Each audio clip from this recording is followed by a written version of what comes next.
নমস্কার বন্ধুরা, তোমাদের সকলকে স্বাগতম জানাই আমাদের চ্যানেলে।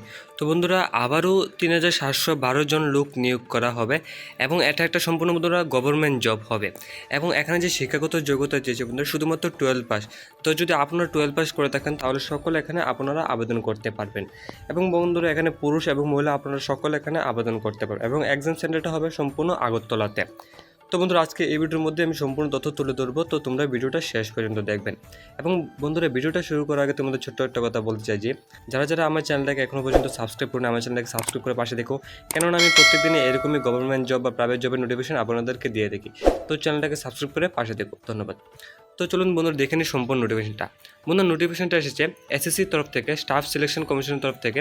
এখানে বন্ধুরা combined higher secondary 10+2 level examination হবে।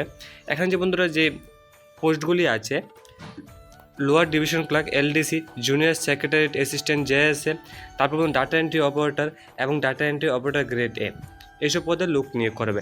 এখন বন্ধুরা বলা আছে vacancy, tentative vacancy there are approx 3712 জন লোক নিয়োগ করা হবে এই ভ্যাকেন্সিগুলির মধ্যে। এবং বন্ধুরা এখানে যে স্যালারিটা পেয়ে যাবেন তোমরা, ফর ডিভিশন ক্লার্ক অর্থাৎ এলডিসি পদে যারা অ্যাপ্লাই করবেন তোমাদের স্যালারিটা থাকবে, আর জুনিয়র সেক্রেটারি অ্যাসিস্ট্যান্ট পদে যারা স্যালারিটা থাকবে 19,900 থেকে শুরু করে 63,200 টাকা পর্যন্ত আপনাদের স্যালারিটা পেয়ে যাবেন। তারপর বন্ধুরা ডাটা এন্ট্রি অপারেটর যে স্যালারিটা পেয়ে যাবেন 25,500 থেকে শুরু করে 81,100 টাকা পর্যন্ত। এবং data entry operator grade A পদে যারা অ্যাপ্লাই করবেন আপনাদের স্যালারিটা থাকবে 25,500 থেকে 81,100 টাকা পর্যন্ত। তার সাথে সাথে বন্ধুরা এখানে বলেছে এজ লিমিট বন্ধুরা এখানে বলা আছে যে age limit for the post is 18 থেকে 27 বছরের মধ্যে যদি আপনারা থাকেন তাহলে আপনারা এখানে আবেদন করতে পারবেন। এবং বন্ধুরা এখানে কিছু বয়সের রিল্যাক্সেশন দেওয়া আছে, যেমন এসসি এসটি ক্যাটাগরির জন্য 5 বছরের বয়সে ছাড় দেওয়া আছে, ওবিসি ক্যান্ডিডেটদের জন্য 3 বছরের বয়সে ছাড় দেওয়া আছে, পিডব্লিউবিডি ক্যান্ডিডেটদের জন্য 10 বছরের ছাড় দেওয়া আছে, আর পিডব্লিউবিডি ওবিসি ক্যান্ডিডেটদের জন্য 13 বছরের, পিডব্লিউবিডি এসটি ক্যাটাগরির জন্য 15 বছরের বয়সে ছাড় দেওয়া আছে, আর এক্স সার্ভিসম্যানদের জন্য 3 বছরের ছাড় দেওয়া আছে বন্ধুরা বয়সের। তো বন্ধুরা চলুন দেখে নিই যে এডুকেশন কোয়ালিফিকেশনগুলি কী কী লাগবে। এখানে বলা আছে essential education qualification for data entry operator DU বা DU grade A, ministry of consumer affairs, food and public distribution and ministry of culture. এখানে বলা আছে যারা ডাটা এন্ট্রি অপারেটর পদে অ্যাপ্লাই করবেন আপনাদের যে এডুকেশন কোয়ালিফিকেশনটা লাগবে 12th standard pass in science stream with mathematics as a subject from a recognised board or equivalent. আপনারা যদি 12 পাস করে থাকেন তাহলে আপনারা এখানে আবেদন করতে পারবেন। তারপর সাথে সাথে বন্ধুরা এখানে for LDC, JSA and DUDA grade A পদে যারা অ্যাপ্লাই করবেন এখানে বলা আছে যে candidate must have 12 standard or equivalent examination from a recognised board or university. মানে আপনারা 12 যদি পাস করে থাকেন যে কোনো স্ট্রিম থেকে তাহলে এখানে আপনারা আবেদন করতে পারবেন।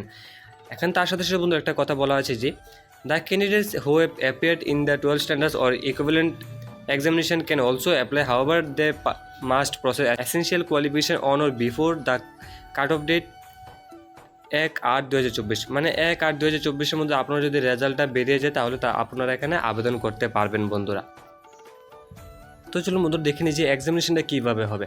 বন্ধুরা এক্সামিনেশনটা দুটা টায়ারে বিভক্ত করা থাকবে, যেমন প্রথম টায়ারে থাকবে বন্ধুরা এক্সামিনেশনে ইংলিশ ল্যাঙ্গুয়েজ বেসিক নলেজ 50 মার্কে থাকবে, 25টা কোশ্চেন থাকবে। তারপর জেনারেল ইন্টেলিজেন্সে 50 মার্ক থাকবে ম্যাক্সিমাম, আর কোশ্চেন থাকবে 25টা বন্ধুরা। কোয়ান্টিটিভ অ্যাপটিটিউড থাকবে 50 মার্কের, তো আপনাদের কোশ্চেন থাকবে বন্ধুরা 25টা। তারপর জেনারেল অ্যাওয়ারনেস 50টা থাকবে 25, টোটাল মিনিট থাকবে 60 মিনিটের মধ্যে আপনারা পরীক্ষাটা দিলেন।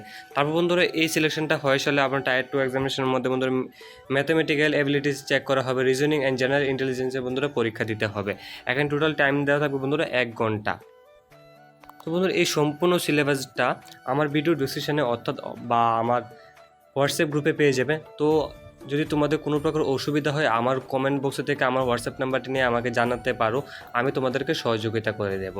এবং বন্ধুরা আপনারা কীভাবে অ্যাপ্লাই করবেন এটার মধ্যে আমি এটাও দেখিয়ে দিই তোমাদেরকে। বন্ধুরা এখানে বলা আছে যে how to apply, all the candidates who wish to apply in response to this notice and have not generate their one time registration OTR on the new website. তোমাদের যদি ssc.government.in এ যদি আগে থেকে রেজিস্টার না করা থাকে তারা এখানে রেজিস্টার করে তার যেভাবে ফর্মুলাভাবে ফর্মটা ফিল আপ করে নিও। তারপর যদি তোমাদের কোনো প্রকার অসুবিধা থাকে আমাকে বলতে পারো, আমি তোমাদেরকে সহযোগিতা করে দেব। এবং বন্ধুরা চলুন দেখে নিই যে এটা লাস্ট ডেট এবং ফার্স্ট ডেট কী লেখা আছে। বন্ধুরা এখানে বলা আছে যে date of submission or online application.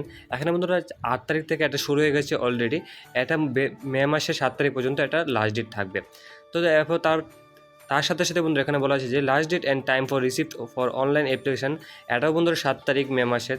তারপর last date and time of making online fee payment, যেটা 100 টাকা ফি পেমেন্ট করতে হবে, এটাও বন্ধুরা 8 তারিখ পর্যন্ত মে মাসের টাইম থাকবে।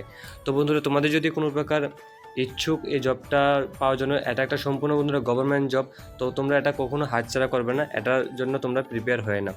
তো বন্ধুরা আজকে ভিডিওটা এই পর্যন্তই। যদি ভিডিওটা ভালো লাগে থাকে চ্যানেলটাকে সাবস্ক্রাইব করে পাশে দেখো, কেননা আমি প্রত্যেকদিনই এরকমই গভর্নমেন্ট বা প্রাইভেট জবের নোটিফিকেশন তোমাদেরকে দিয়ে থাকি। ধন্যবাদ।